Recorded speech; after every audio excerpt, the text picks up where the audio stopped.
Alrighty, Roo, and cuckoo to you and all my nobodies not watching out there.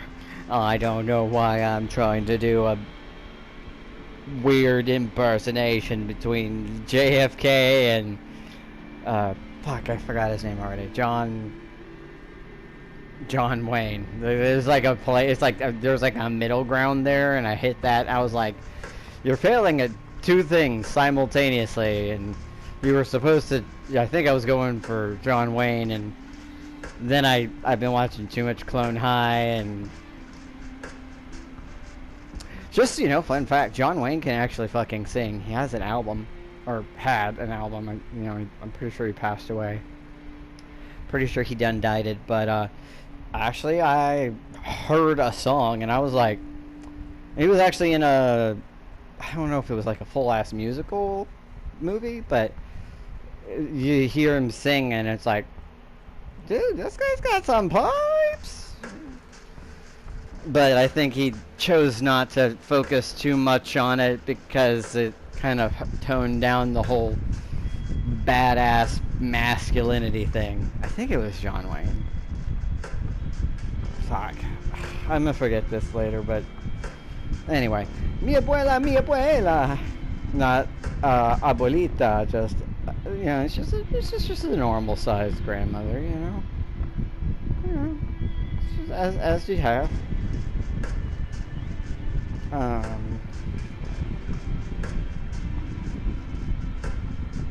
Okay, yeah, no, I'm pretty sure he actually did have a thing where he sung. I just kind of quick like YouTubed it, even though I didn't listen to it because I was already in the middle of something that was highly nihilistic and depressing, because this is a fun day for me. It's one of my not so great days, but that's okay. It's okay to be sad. It's okay. I'm doing alright. It's okay. Let's move on. Anyway, one more visit to the Chancery of Five Bros and Agathon, who's starting to be surrounded by a smell of danger. And it's probably not his middle name, baby. Or part of his last name, like Dangerfield. Oh, take my life. God, I am so off on my impressionations. Let's just use that word, and we're gonna go with it. See, this one's super dark, and I don't know if it's because I'm not supposed to see it. I told my sister to leave me alone. I don't think that's my sister. I think that's actually, because I do know that there is another, there's like a, I don't know if it's like a sequel to the game, but they do reuse some of the assets for sure. And I think some of the characters, and I think that this is like I don't know if they happen at the same time. I don't really remember. I wasn't paying too close attention to the times I've watched playthroughs on them. It was sort of like, oh, I'll support Maven of the Eventide because she's friggin' awesome. Watch Maven of the Eventide. Just watch, do it like now. Stop. You're not watching me. There's nobody watching me, but if you were, if someone was, open another tab if you'd be so kind and go check out Maven. Just, I don't know what I would suggest directly. I wouldn't go with like a book club thing. Maybe one of the vampire playthroughs. Ideally not the same one I'm doing, but maybe because I can't do Bloodlines because I ain't got no computer. Maybe that, because that's a fun, if you haven't seen Bloodlines and you're not gonna play it because it's a super old game. Paul was a little grumpy at the time. You gotta deal with it. He's a good guy though. He's a good guy. Or I don't know. I'm trying to think of like some of my favorite stuff. So I don't know. She just has really pretty solid content most of the time. I just don't watch some of her longer form things because I understand why they exist, but it's like, I didn't read this book, so I'm not part of your book of the month club vampire thing. I don't have money to Patreon anybody because I'm poor. I don't even have, I should have a Patreon for no one to donate to or support me. That's awesome. All my nobodies would just be like, ah, yes, more $0 and 0 cents. It's all going according to plan. Alright, anyway, I'm just ranting. This is me sort of just venting, ranting. It's good. But the only thing that really makes sense is either pick him, which honestly, I only did the one thing, and I just didn't really agree with this thing, and I could go do something that doesn't help me build my coterie, but I think it's important to have, like, I have two. I'm pretty confident I have Tamika. You know, we did our thing, and that wasn't that hard. Getting Hope was, just like in real life, am I right? Very difficult. Um, that was a struggle. Tamika was actually not that hard, at least for me as a Toreador. I probably could have made better choices, and I'm not sure I like how it turned out. But it is what it is, and I'm probably not going to play through it again just to see how it could turn out differently. I know I screwed up last time with this guy, but I'm already this far into it, and I think I only have like 1 or 2 nights left, so this might be my last chance, so I might as well go for it. And I don't really care about these other side quests. I don't think they actually matter except for flavor. You know, just to have more things to do. I need to worry about the coterie, and I don't even think there's that many different endings, but I'd like to at least get a good one, if there is such a thing in Vampire the Masquerade. One of these nights, you'll have to buy something. You reflect as you ring the doorbell of the occult bookstore that serves as Agathon's haven. Perhaps something about auras or the tarot. I mean, if you look, I literally did a tarot card reading for myself tonight, and I haven't been doing that for a while, but the cards called me back. Just when I get out, just when I think I'm out, they drag me back in.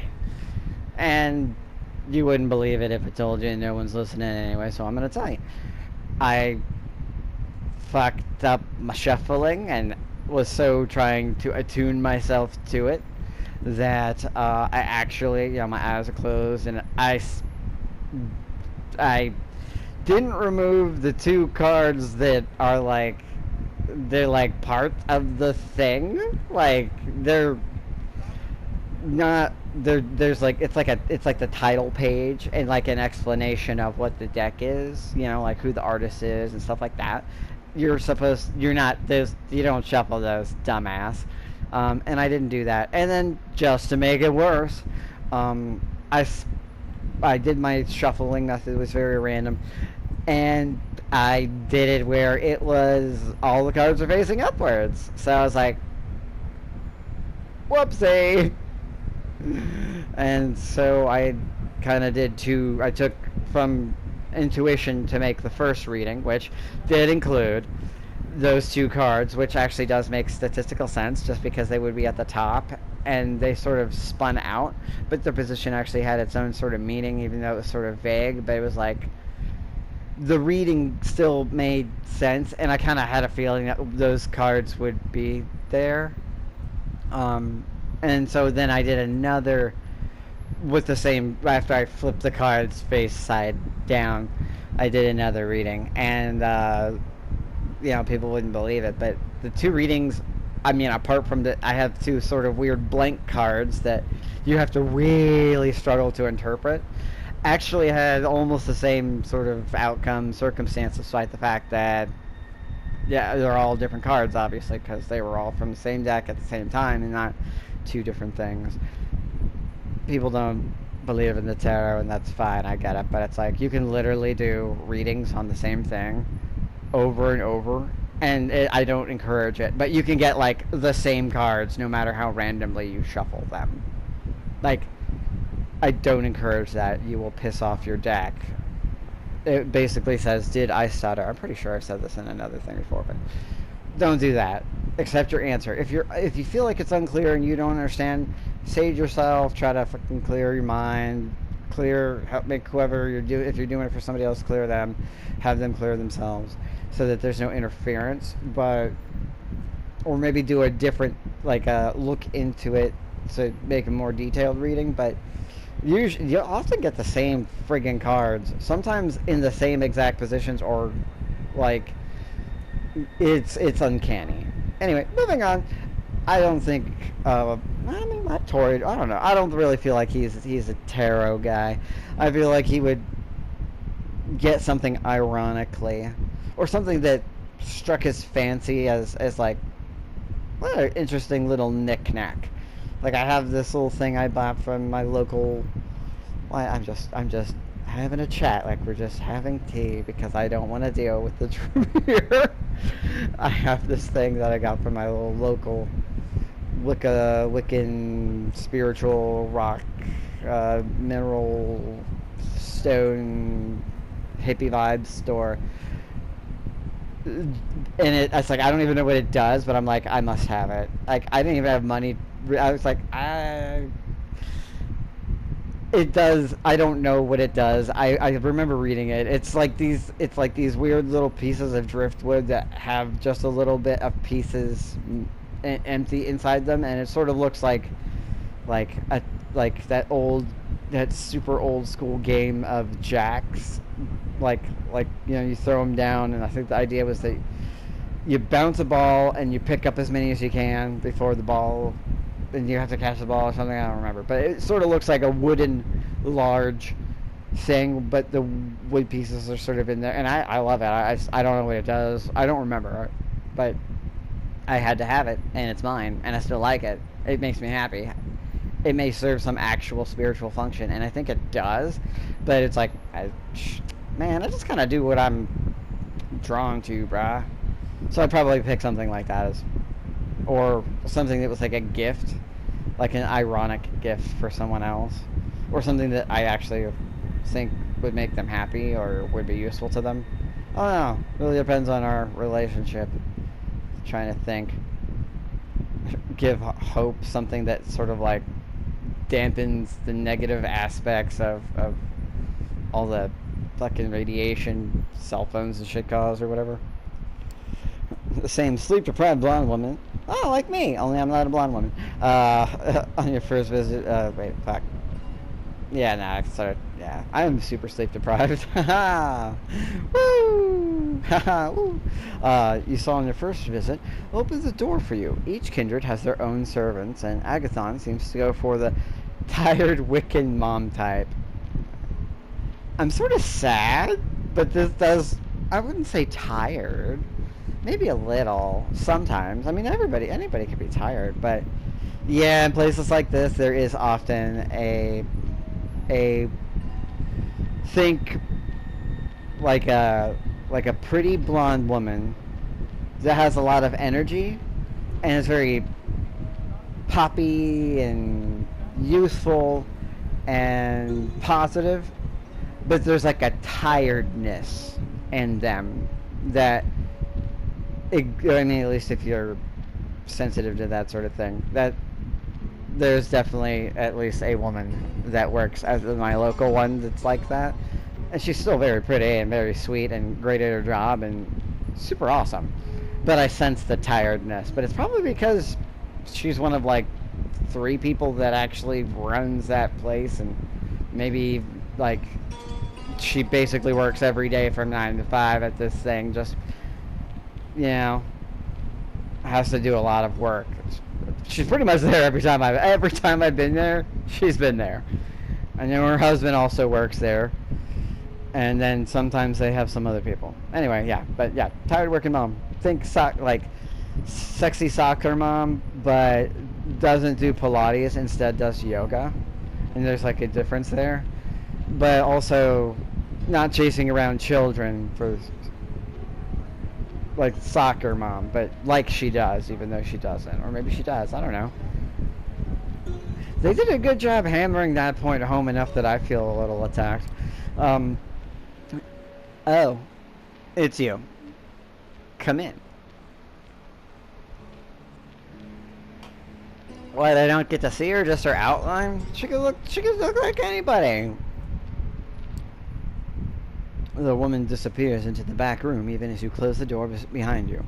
Lacking any better directions, you make your way up the stairs. I mean, you know where to go by now, right? Like, this isn't like VtM where, oh, you go into the chantry? Well, I hope you did well in the, what was it, the Coteries Forest with Saria's song and Legend of Zelda, the first one for N64 and shit. Because your ass gonna get lost and show up in the same place over and over. So you do it right, and you're just probably gonna give up, and then you're gonna be like, I got lost. Oh, I found out where I wanted to be. Oh, there's a thing here. No, I don't think that this place is like that. It's some normal ass stairs. Although the door is glowing, there is some like, I mean, it could be magic. I don't know.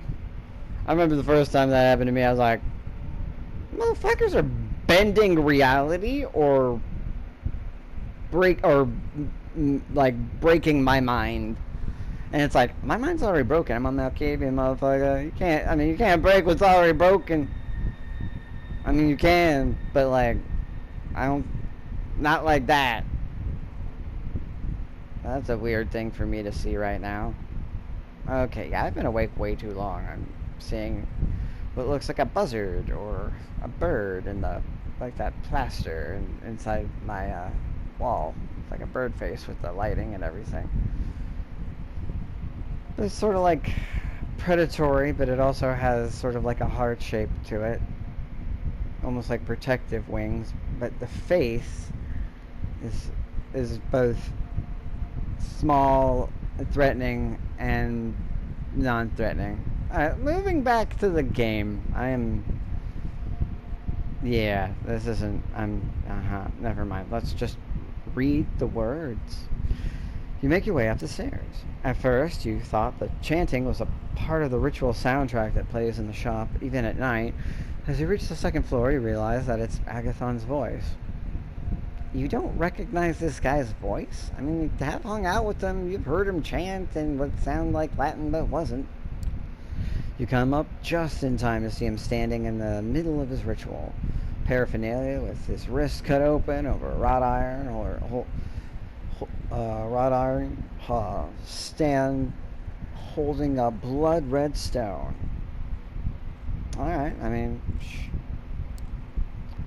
as Agathon chants, blood drips from the wound into his wrist on the stone.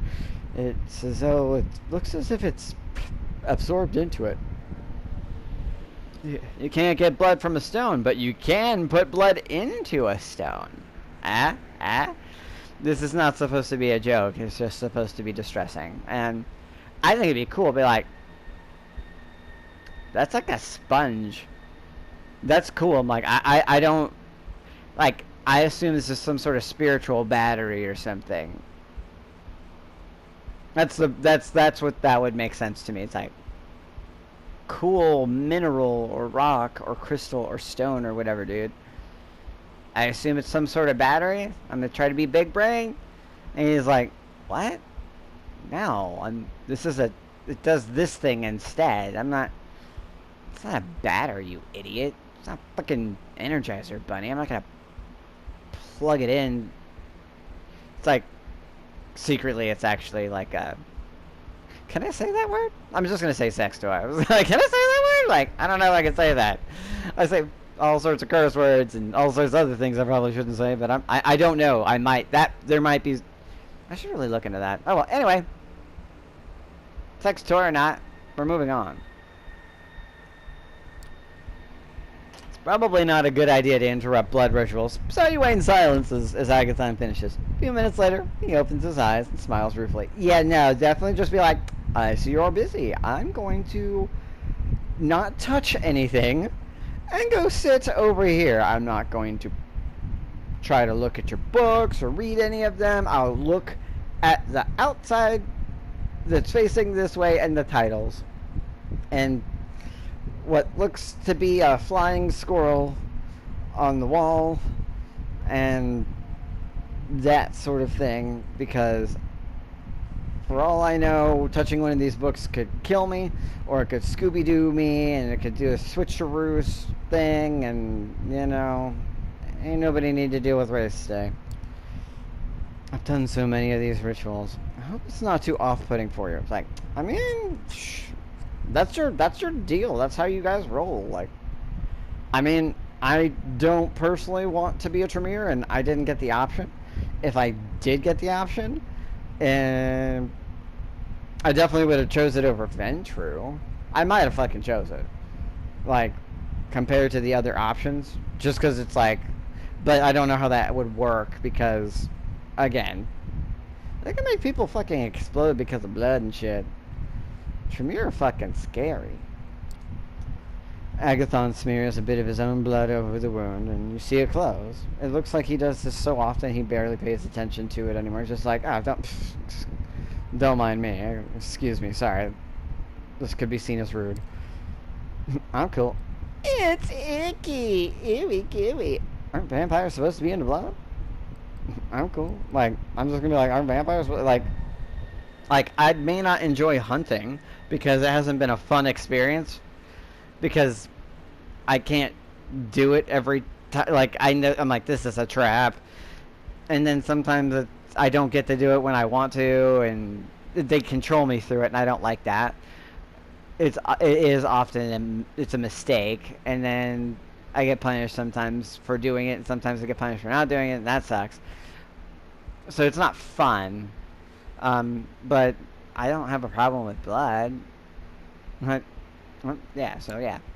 I thought all vampires were blood fetishists. Okay, now that reminds me of a moment with Brennan Lee Mulligan in Game Changer, where it's just like, here's your word, and it's just like a vampire that what was it, like, that becomes incredibly made incredibly nauseous from the sight of blood, and he's just like, oh, the children of the night, what beautiful noise, what beautiful music they make. Now it's time for me to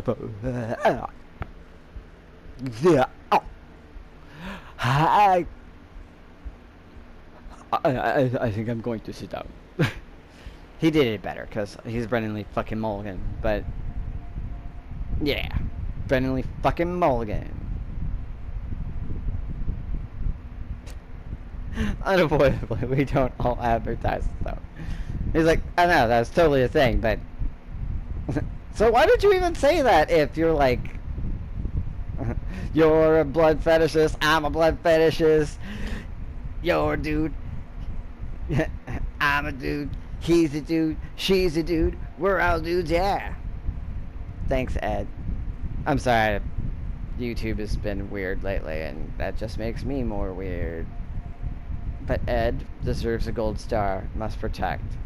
Anyway, we don't all advertise it though. It's like, but then why ask the question? Like, I guess you're trying. Is this your form of being polite? Because the death stare doesn't help. I know that you don't really change your opinions much. Like, it's like other types of games like this where at least something changes. But no, it still doesn't come off as even simple pleasantries. Agathon picks up the blood red stone from its stand. This is a bloodstone. Could be useful. It's like, I'm like, in my real life, I'm looking around like, does he not remember that he literally just enchanted that or did whatever he did? Like, he just did a ritual? It's like, could be useful. It's like could be useful. Sounds like you're like recovering something, or you're like, I found this. Could be useful. It's like, not like I deliberately created this. I mean, maybe if he was handing off to me. I don't know, just the language there just seems weird. Like, it sounds like he's like an archaeologist or something. It belongs in a museum. He doesn't seem inclined to elaborate. But is it a battery, though? Or is it a sex toy? Or something that rhymes with though, that is phallic shaped? Anyway, let's go. Like, honestly, with him, honestly knowing him, could very well be both. More references used in a way that are funny but don't really actually fit the context. He pockets the stone and leads you back down the stairs and outside to his car. Soon you're on your way to Queens and Flushing Meadows. Corona Park. Corona? After parking the car, you follow Agathon on foot as he leads you deeper into the park. But do we have some lights with us? We're gonna do the family thing. There's some lime with it. Fucking Vin Diesel drives by. I don't know. Coming to New York Park in the middle of the night might have worried you when you were alive, but now it's normal. If someone tries to mug you, it just means you'll have an opportunity to feed. It's like, hey, aren't you just a delicious looking little sneaky sneak? I was feeling a mite peckish. Puts on the bib with the crab. Agathon walks with purpose, as though he knows exactly where to go. You see the Unisphere, a giant metal sculpture of Earth. It lit up so the park goers can appreciate it at night. I feel like if he doesn't walk like that, then there's a problem. I don't think this man ever walks without that sort of thing unless he's indoors and like at his little haven place, and then he probably has more of a thoughtful thing where he's looking at the ground or something, thinking. Motherfucker, as far as I know, he could be fucking one of those types that just walks on the walls and ceilings and shit. I don't fucking know. I could see that. I would believe it. I'd be like, just another Tuesday for this guy. Alright, cool. It would be weirder than the blood stone thingy. You're not sure how Agathon picks this ritual spot, but he must have a purpose in mind. The sculpture stands in the background, giving his preparations added dramatic weight. You gotta do it for production value. I mean, somebody had to, like, draw this, and it's based on a real place. Production value, dude. Go with it. It's good. Stand watch while I perform a ritual. It'll reveal whether the notes we seek are here. For some reason in my head, it's just like, take haste! Verily, child, we must spirit away quickly. I'll lose control of the incantation if you fail to keep me free of distractions. I just watched fucking Spider-Man No Way Home tonight, so you're pulling off the Doctor Strange thing, but I'm not going to call you Steven because that's still weird. And I definitely don't want to deal with you multiverse breaking because I'm all like, let me add some, you know, legalese asterisks and shit. It doesn't look like there are many people around. You settle in for a boring half hour while Agathon mumbles and makes strange gestures, spilling drops of his blood at regular intervals. Stay alert. Be attentive. Do your fucking job. Just because it doesn't look like there's not anybody, fucking, for all you know, Raoul's just going to be like, hey, buddy, I just wanted to slap you on the back real hard, playfully, in this park that isn't my park, but I don't know. I'm just that kind of asshole. From the outside, the ritual is not particularly flashy. What is with you and the thing? Like, what do you expect? Do you expect them to fucking, like, fuck, I can't remember, like, I can't remember anybody's name that would actually be flashy. I'm like, David Blaine, not a particularly flashy magician. Maybe Chris Angel? He's pretty flashy. We could do that. I was going to be like, Harry Houdini? Yeah, he was not the flashiest. He just actually did the things. David Blade also kind of actually does the things. I guess Chris Angel would probably be the flashiest. David Copperfield, that's who I was trying to think. Yeah, he seems like a flashy. Or the two guys that when they got mauled by the tiger. Siegfried and Roy? Is that it? Sigmund and Freud? Nah, that's not what it was. Jokes that aren't funny. Anyway, under his not particularly flashy. Again, you weren't expecting him to pull a rabbit out of his ass. I mean, monkeys, sure, and monkeys can fly out of my butt. Agathon repeats a mantra under his breath and walks with measured steps until he stops and turns around, walking back. Dude, just make sure nobody fucks with them. fucking silently judging his ass. It looks as if there's an invisible structure he must follow. Unseen patterns and limit